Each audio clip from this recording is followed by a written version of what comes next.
radical equations. Solving equations involving radicals and rational exponents. All right. To solve an equation with a radical expression, you need to isolate the variable. Now, that might mean isolating the radical as well if it's under the radical. If it's not under the radical, just isolate the variable. So here we have x plus 5 is equal to x times the square root of 6. What we're going to do is we want the x's together. And it's not like terms. It's probably not a good thing there, but gather terms with variable. So I'm going to subtract the x root 6 and subtract the 5. Now I can factor out the greatest common factor, which is my x. Then I can simply divide both sides by 1 square root of 6. Radical in the denominator. That's where the conjugate comes in. So what is the conjugate? If this is 1 minus, then it's 1 plus square root of 6. I take the negative 5 and I distribute it to get negative 5 minus 5 root 6. Down here, if you've got something plus or something minus something times something plus something, it's a difference of squares. 1 squared is 1. Square root of 6 squared is 6. It's a difference, so there's the subtraction.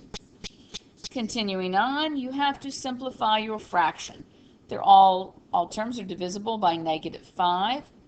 So it becomes 1 plus 1. And then we come down here. Whoops, we do not put the 1 in front of the radical. All right, another example. Here we have the square root. We have the variable under the radical. Craziness, I know. And it's under two different radicals. Well, to undo a radical, we have to square it.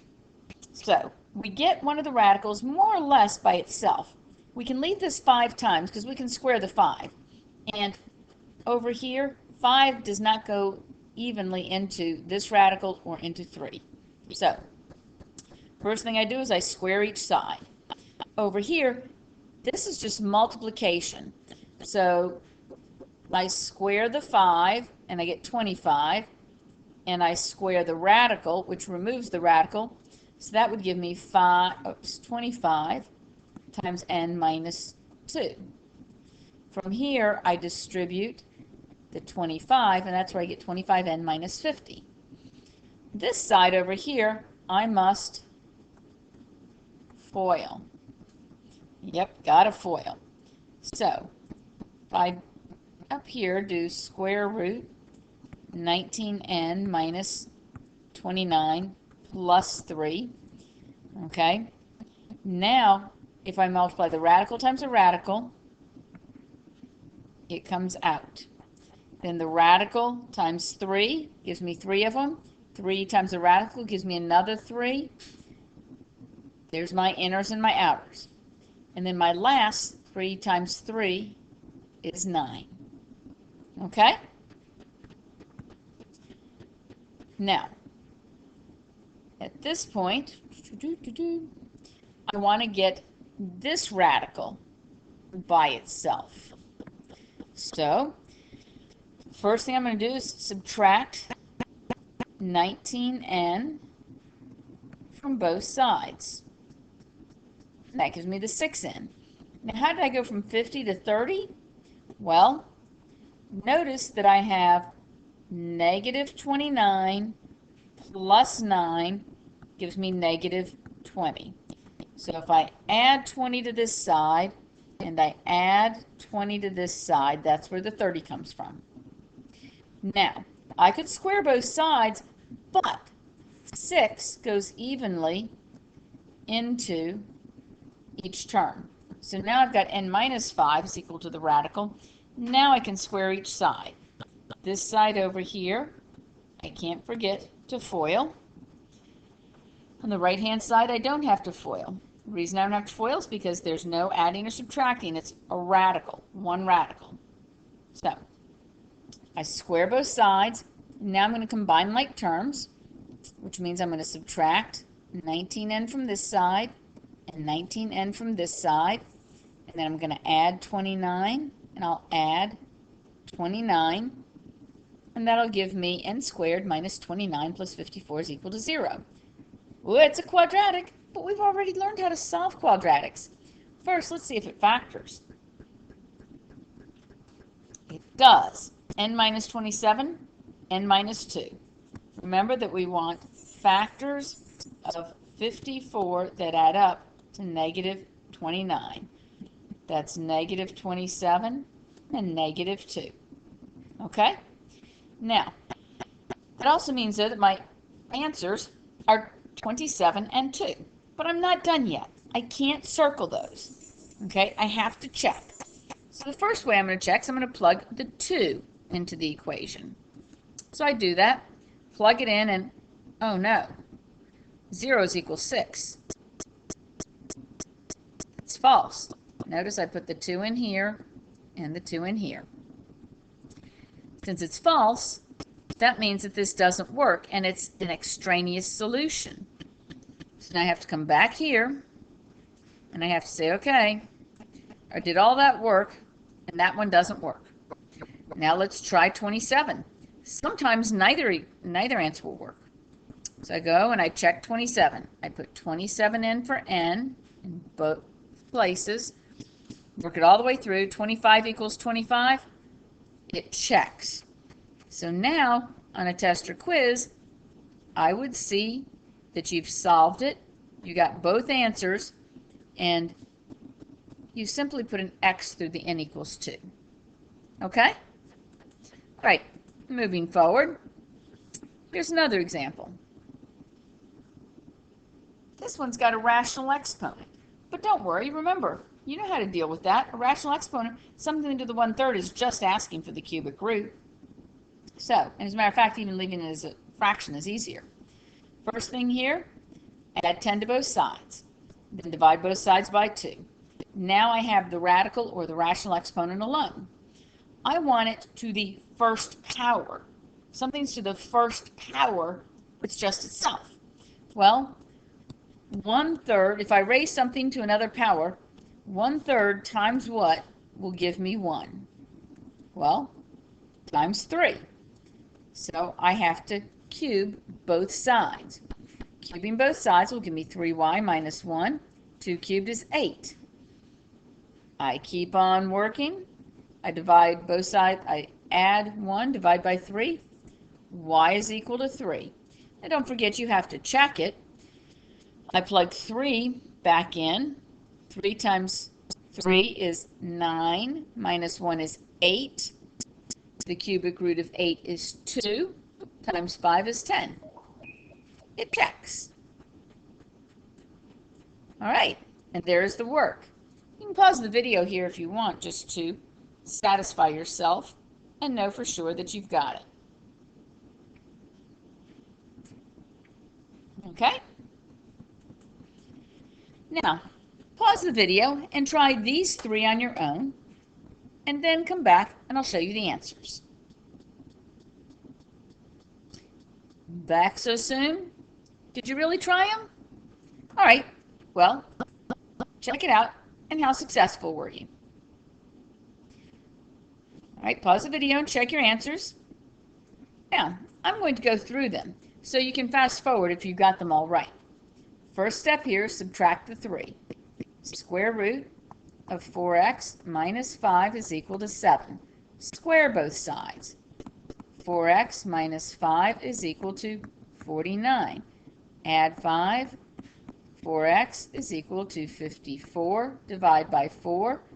X is equal to 54 over 4, which is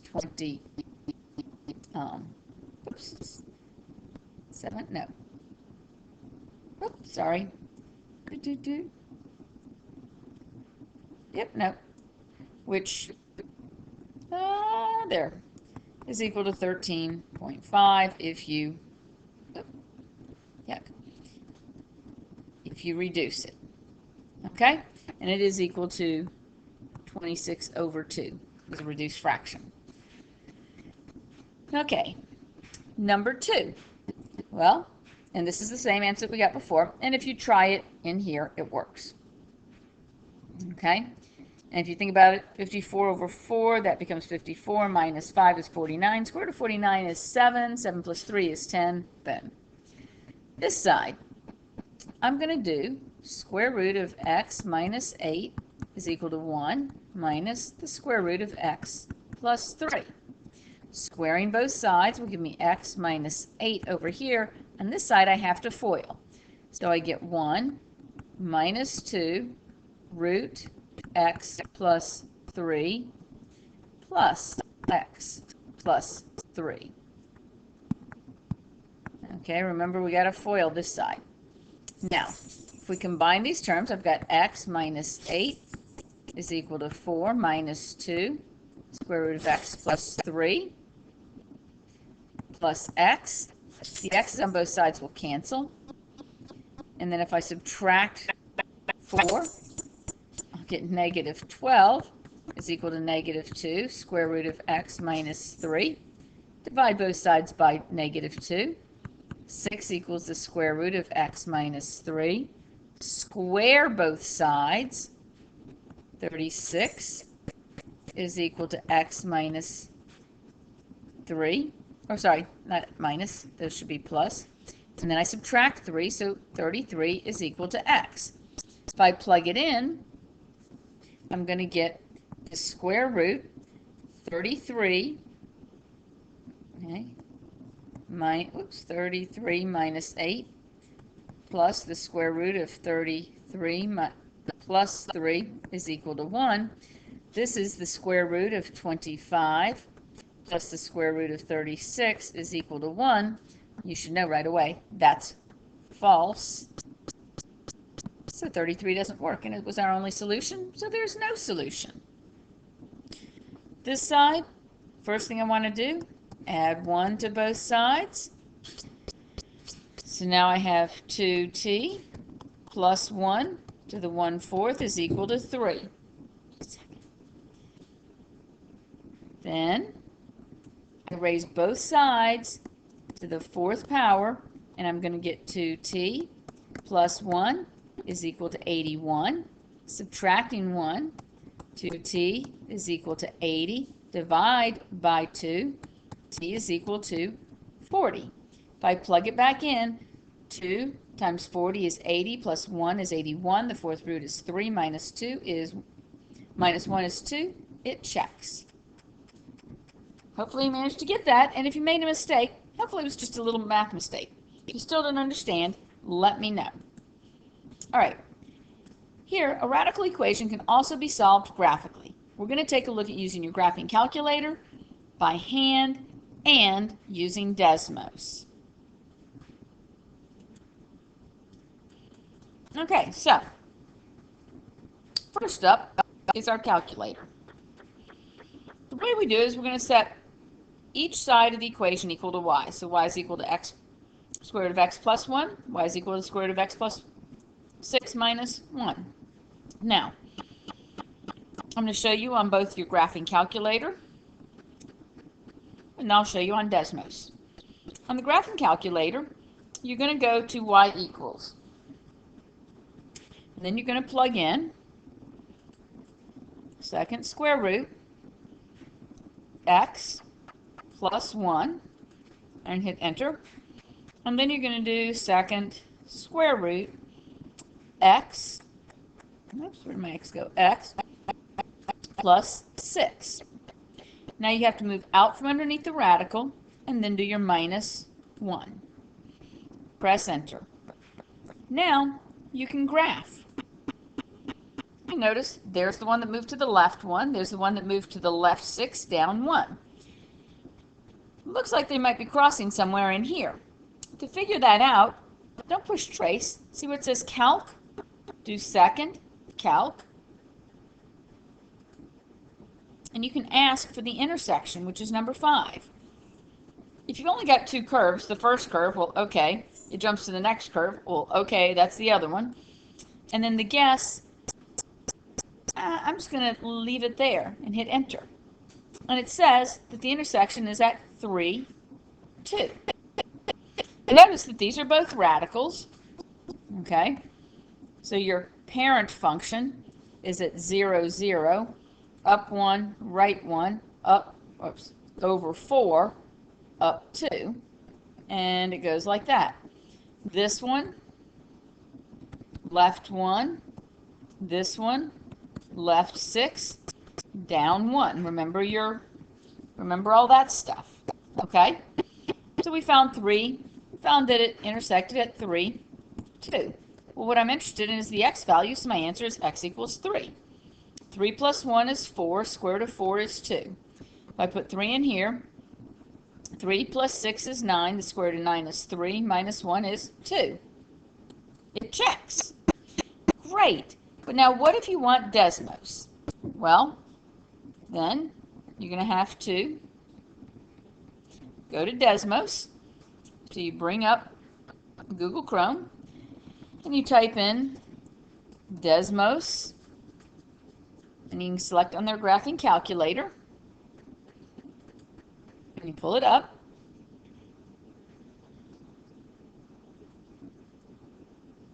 And then in this equation right here, I can just type in y equals square root. How do I do square root? Right down here, this guy. Show your keyboard, and there's your square root. X plus 1. There it is. Now, I need another equation, so I'm going to click on that, and I'm going to type in y equals, and I need another square root, x plus 6. Use your arrow key, your right arrow key, to move out from underneath. Minus 1 drops it down. Now here, notice there's no trace function. But see, they've got a little gray dot there. They have things like the dot that's on the x-axis. That tells you the x-intercept. Tells you the y-intercept. And this one tells you the point of intersection. 3, 2. And again, x is 3, so you've got it.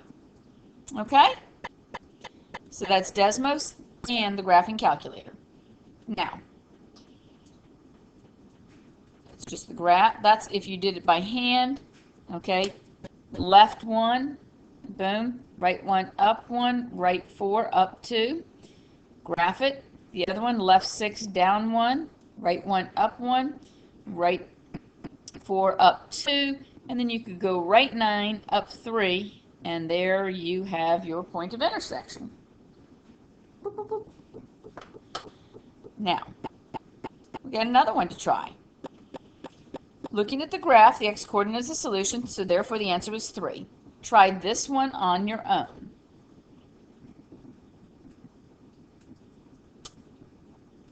Did you get 1.25? Let's look at Desmos. Okay. So this was x